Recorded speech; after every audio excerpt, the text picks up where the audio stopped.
Hi అండి. ఎలా ఉన్నారు అందరూ? బాగున్నారా? అందరం బాగుండాలండి. సో, ఇదైతే థర్స్‌డే రోజు వ్లాగ్ అండి. థర్స్‌డే రోజు నేను కాకరకాయ కారం చేశాను. అలాగే కాకరకాయ కర్రీ చేశాను. అలాగే ఇంట్లో ఏమేం పనులు చేసుకున్నానో, ఏంటి అనేది మార్నింగ్ టు ఈవినింగ్ రొటీన్ అయితే మీతో షేర్ చేస్తాననమాట. అలాగే నా స్టడీ విషయంలో నాకు జరిగిన సంఘటనలు కొన్నైతే మీతో షేర్ చేస్తాను. సో, వీడియోనైతే పూర్తిగా చూడండండి. సో, అలాగే వీడియో నచ్చితే గనక ఒక లైక్ అయితే ఇవ్వండి. అలాగే సబ్స్క్రైబ్ చేసుకునే వాళ్ళైతే సబ్స్క్రైబ్ చేసుకోండండి.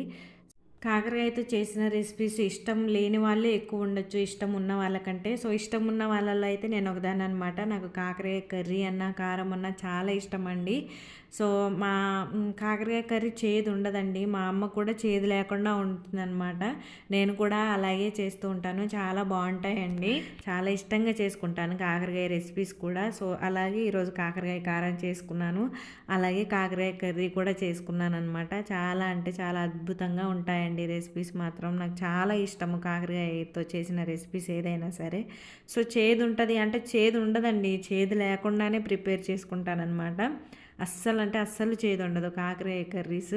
అయితే నేను కారం షేర్ చేశాను కానీ కర్రీ షేర్ చేయలేదండి. మరొక వీడియోలో ఖచ్చితంగా కాకరకాయ కర్రీ అయితే షేర్ చేస్తాను. సో, ఇంకా వీడియోలోకి అయితే వెళ్ళిపోదామండి.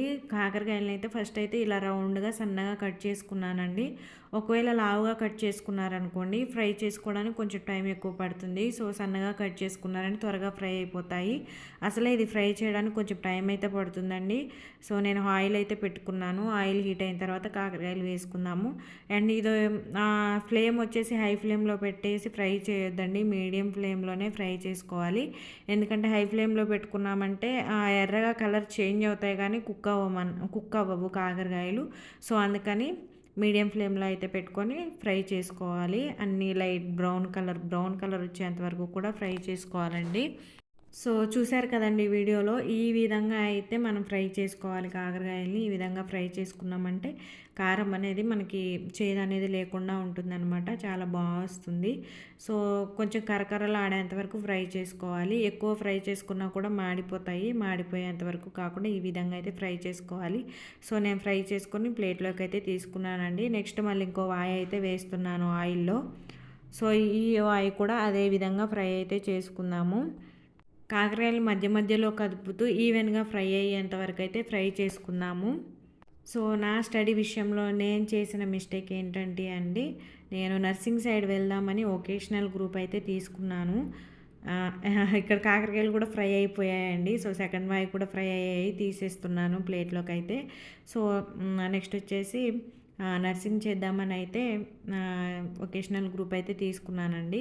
కానీ వొకేషనల్ గ్రూప్ కంప్లీట్ అయిపోయింది. చదివేశాను, అయిపోయింది. నెక్స్ట్ వచ్చేసి ఏం చేయాలంటే మళ్ళీ జిఎన్ఎం చేయాలి కదా. సో, జిఎన్ఎం కోసమని ఏఎన్ఎం టు జిఎన్ఎంకి అయితే ఒక దగ్గర అయితే జాయిన్ అయ్యానమాట. సో, జాయిన్ అయ్యాము. మా అక్క నేను ఇద్దరం ఉన్నామన్నమాట. సో, వేరే దగ్గర అట్లా జాయిన్ అయినాము. జాయిన్ అయిన తర్వాత ఒక 8 మంత్స్ అయితే చేశానండి. ఏఎన్ఎం టు జిఎన్ఎం అంటే వర్క్ చేస్తూ చదువుకోవాలన్నమాట. సో, వర్క్ చేస్తున్నప్పుడు ఏంటంటే నాకు ఫస్ట్ వార్డ్ వచ్చేసి ఆర్థో ఇచ్చారనమాట. ఆర్థో అంటే తెలుసు కదా, బోన్స్కి సంబంధించింది, కాళ్ళు చేతులు విరిగిన వాళ్ళ దగ్గర ఉండడానికి. సో, థర్డ్ వై కూడా వేస్తున్నానండి ఆయిల్లో అయితే.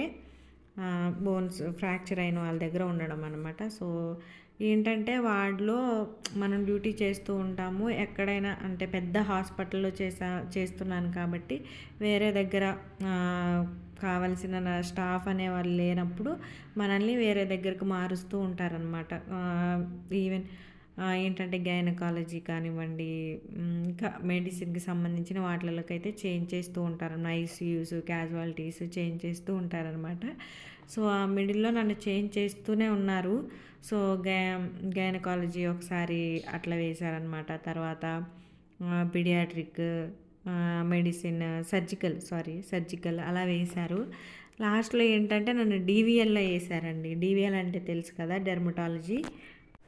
సో, ఇక్కడైతే పల్లీలు వేసానండి. అంటే ఆల్రెడీ పల్లీలు వేయించాను కదా, అవి అంటే మళ్ళీ కారంలో కలపడానికి అవి అనమాట. సో, ఇక్కడైతే మిక్సీ చేయడానికి పల్లీలు వేసాను. పల్లీలు ఫ్రై అయిన తర్వాత పచ్చిశనగపప్పు కొంచెం ఫ్రై అయిన తర్వాత మినపప్పు వేసాను. మినపప్పు, ధనియాలు, అలాగే కొంచెం జీలకర్ర వేసానండి. ఇవన్నీ కొంచెం ఫ్రై అయిన తర్వాత నువ్వులు ఒక 2 టేబుల్ స్పూన్లు అయితే వేసాను. ఇవన్నీ కూడా మంచిగా ఫ్రై చేసుకోవాలండి. మంచి బ్రౌన్ కలర్ వచ్చేంత వరకు ఫ్రై చేసుకోవాలి. తర్వాత ఫ్రై అయిపోయాయి, ప్లేట్లోకి తీసేసాను. ఇంకా ఆయిల్ అంతా తీసేసానండి. ఆయిల్ అంతా తీసేసి కొంచెం ఆయిల్ ఉంచేసి కరివేపాకు అయితే వేసేసి కరివేపాకును కూడా క్రిస్పీగా అయ్యేంత వరకు అయితే ఫ్రై చేసుకుంటున్నాను. ఇది కూడా ఫ్రై అయిన తర్వాత ఒక ప్లేట్లోకి తీసేసుకుంటున్నాను. సో అదండి, ఫ్రై అయితే చేసేసుకున్నాం కదా. ఇంకా ఇవైతే ఫస్ట్ ఆయిల్‌లో అయితే పల్లీలు అయితే డీప్ ఫ్రై చేశానండి. అలా చేసుకుంటే క్రిస్పీగా బావుంటాయి కదా. అందుకని అవి సెపరేట్‌గా చేశాను కాకరకాయలు వేంపిన నూనెలోనే.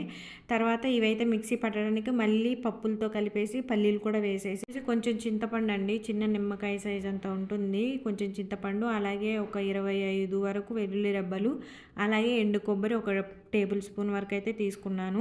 సో వీటన్నింటిని అయితే మనం గ్రైండ్ చేసుకుందామండి. ఫస్ట్ అయితే కాకరకాయలు వేసుకున్నాను, తర్వాత పప్పులు అయితే వేసుకున్నాను. సో మీరు ఇంకా మెత్తగా కావాలి అనుకోండి, ఫస్ట్ పప్పులు వేపుకున్నాం కదా, వాటిని అయితే మిక్సీ చేసుకున్న తర్వాత కాకరకాయలు ఇవన్నీ వేసుకొని మీరు మిక్సీ చేసుకోండి. నేనైతే అన్నీ డైరెక్ట్గా వేసేసానండి. సో కాకరకాయలు, వేంపుకున్న పప్పులు, వెల్లుల్లి రెబ్బలు, కొంచెం కరివేపాకు, కారము, ఉప్పు, చింతపండు అన్నీ వేసేసి మనం మిక్సీని తిప్పుతూ అయితే మిక్సీ అయితే చేసుకోవాలండి. ఒక్కసారే తిప్పేసామంటే కారం అంతా ముద్దయిపోతుంది అనమాట, పచ్చడి అయిపోతుంది కారం ఏమో కానీ. సో అందుకని మిక్సీని తిప్పుతూ ఆపుతూ అయితే మిక్సీ చేసుకోండి. చూసారు కదా, నాకైతే మంచిగానే వచ్చిందండి. కారం అయితే పొడి పొడిగానే వచ్చింది, ముద్దలాగా అయితే రాలేదు. సో నేను మిక్సీ చేసుకొని సరే ఇంకా డ్రైగా పల్లీలు రోస్ట్ చేసుకొని ఉంచుకున్నాను కదా, అవైతే కలిపేస్తున్నాను. పల్లీలు, కరివేపాకు కూడా కలిపేస్తున్నాను. మనం తినేటప్పుడు ఇవి కూడా తగులుతూ ఉంటే బాగుంటుంది. సో అందుకని అవి కూడా కలిపేస్తున్నాను. చాలా అంటే చాలా బాగా కుదిరిందండి కారం అయితే. సో మీరు కూడా ఈ విధంగా ట్రై చేయండి. ఎన్ని రోజులైనా తినొచ్చండి, చాలా టేస్టీగా ఉంటుంది. కాకరకాయ తినని వాళ్ళు కూడా తింటారు. చేదు అస్సలు ఉండదండి, చాలా బాగుంటుంది కారం అయితే. సో ఇంకైతే కారం ప్రిపేర్ చేయడం అయితే అయిపోయింది. అయిపోయిన తర్వాత మేము లంచ్ అయితే చేసామండి. ఆ కారంలో నెయ్యి వేసుకొని తింటే అద్భుతం అంటే అద్భుతంగా ఉంటుంది. సో నెయ్యి వేసుకొని అయితే మేము తినేసాము. తిన్న తర్వాత ఇంకా గిన్నెలు అయితే కడుగుదామని వచ్చానండి. కొన్ని రుద్దిన తర్వాత ఇంకా పాలైతే వేడి చేశాననమాట. వేడి చేసి ఇచ్చాను. అదేంటో అండి, కరెంటు పోతూ వస్తూ ఉంది. నేను పని చేసుకుంటూ ఉన్నానా, కరెంటు పోయిందనమాట. సో ఇంకా వాళ్ళకి పాలు ఇచ్చేసి ఇంకా హాల్లో అయితే కొద్దిసేపు కూర్చున్నాను. కరెంట్ వచ్చిన తర్వాత మళ్ళీ ఇంకా కిచెన్లోకి వచ్చేసి గిన్నెలు అయితే కడిగేస్తున్నానండి. సో నా పనులైతే మీరు చూస్తూ ఉండండి. అలాగే మీకు చెప్తానన్నా కదా, ఆ విషయాన్ని మధ్యలో ఆపాను కదా, ఇప్పుడైతే చెప్పేస్తానమాట. సో డీవీఎల్‌లో అయితే వేశారండి. డీవీఎల్‌లో డే డే టైమే వేశారు, నైట్ డ్యూటీ కాదు, డే టైమే వేశారు. కానీ ఏంటంటే అప్పుడు ఒక సిచ్యువేషన్ జరిగిందండి. సోరియాసిస్ అని ఉంటుంది కదా, సో ఆమె అడ్మిట్ అయిందనమాట. ఒళ్ళంతా కాలిపోయినట్లుగా ఉందండి. చెప్తున్నాను కదా, నేను అదే ఫస్ట్ టైము అట్లా ఆ సోరియాసిస్ వచ్చిన వాళ్ళని చూడడము.